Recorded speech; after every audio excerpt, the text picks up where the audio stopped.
Hi everyone, I wanted to do this for quite a while now, so I'm gonna give it a try. I got inspired to do this from two channels that I really like, Corpse Husband and Lazy Masquerade. If you like scary, creepy stories, I highly encourage you to check them out. I'm gonna link their channels below. And before we start, I would like to apologize to you if my English is not perfect, because it is not my first language, though I will try to get better at this as much as possible. So, these stories that I'm gonna be narrating for you today are all real because they all happened to my family members. Number 1. Alright, so the first one is from my mom. To avoid any confusion, I'm gonna be telling the story from her perspective. This story happened about 30 years back when I and my friend were still young and we were university students. We had liked to and we were almost always hitchhiking. One time we had to go from our small town to a city and we decided to hitchhike. Because we were always hitchhiking together, we were not afraid that something might happen to us. And at that time, students were always hitchhiking, so it was not uncommon. It was an early morning and a passenger car stops for us. Now I don't remember what brand it was, but it doesn't really matter. My friend sat down next to a driver and I sat in the back. My first impression was that the driver was well-mannered and intelligent guy, because he had the suit lying on his back seat. Because he was in the back and we didn't know the guy, we were quiet at first. Usually the guys would start talking to us first. I didn't really see his face, but nothing seemed weird or out of the ordinary at first, so it didn't really bother me. But then, after a while, things started to get a little weird with him.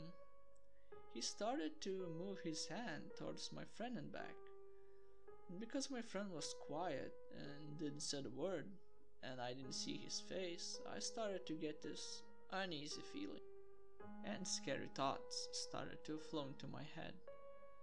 I began to think that maybe he unbuttoned his pants and, well, took out his dick and was trying to show my friend that she should get him off.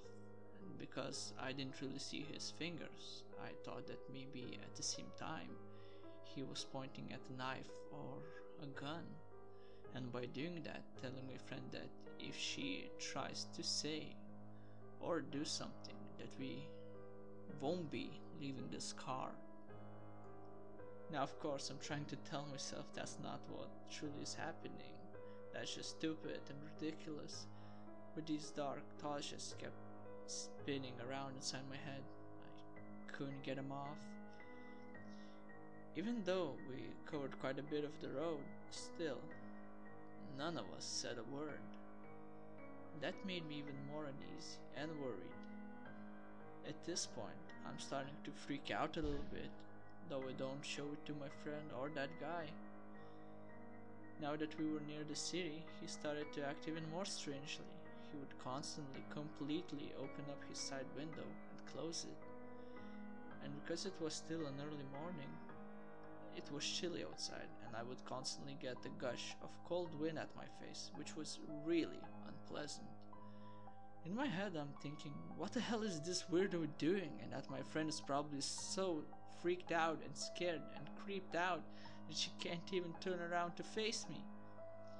Then he began to open and close his driver's door, and of course the first thought that comes to my mind is that he is probably trying to show us how fast we were going, and that if we would try to jump out of the car, we wouldn't probably survive.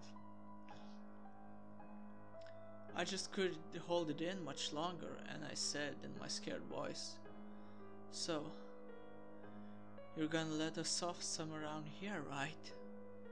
He said, "Yes, of course," and continues with, "Oh, it's so weird that you girls didn't say a word to me.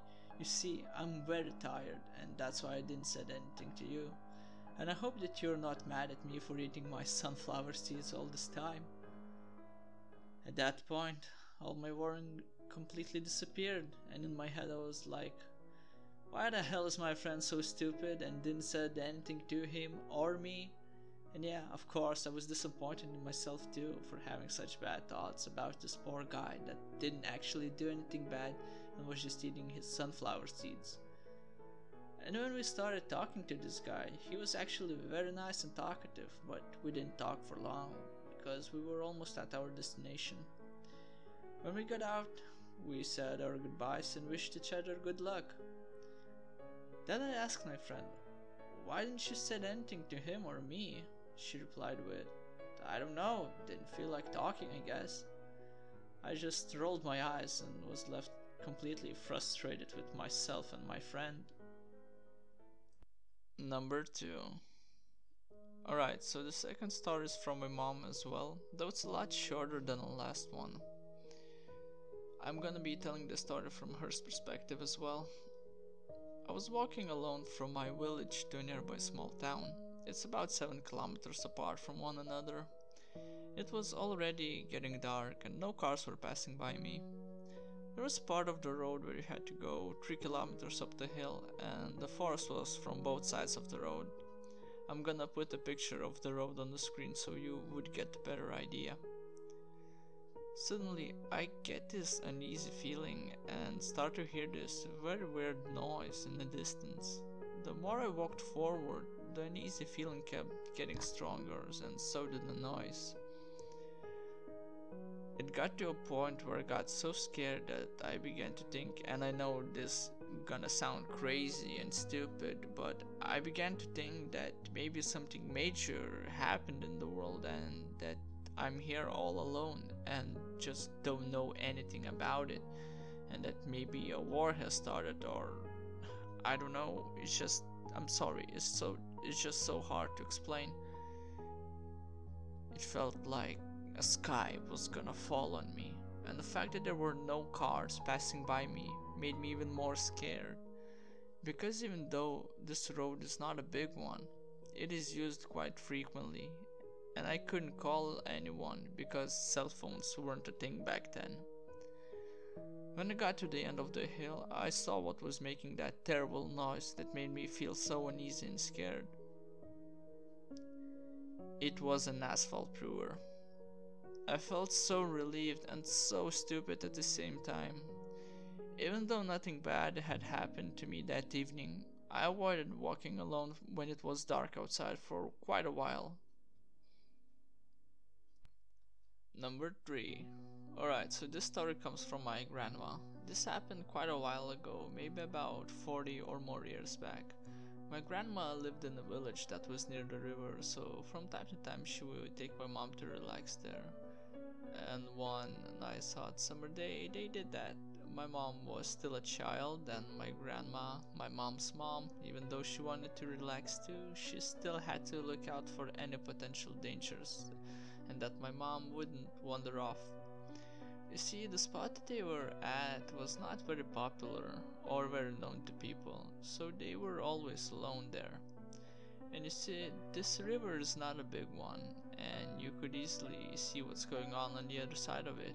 You could even swim over to the other side if you wanted to, and you didn't even have to be a good swimmer to do that. Hell, you could probably just walk over there because the river is not very deep in some areas either. Everything seemed nice. My mom was happily playing in the water, and my grandma was trying to enjoy the moment. But then, she felt this uneasy feeling, like someone is watching them. And yeah, sure enough, she saw someone or something on the other side of the river. At first she didn't know what she was looking at, but then she saw these two big grayish heads with big ears move. And then she realized what she was looking at. There were two big wolves laying on the other side of the river. My grandma, not knowing what to do, fearing for the life of her child, just stood there and looked at them.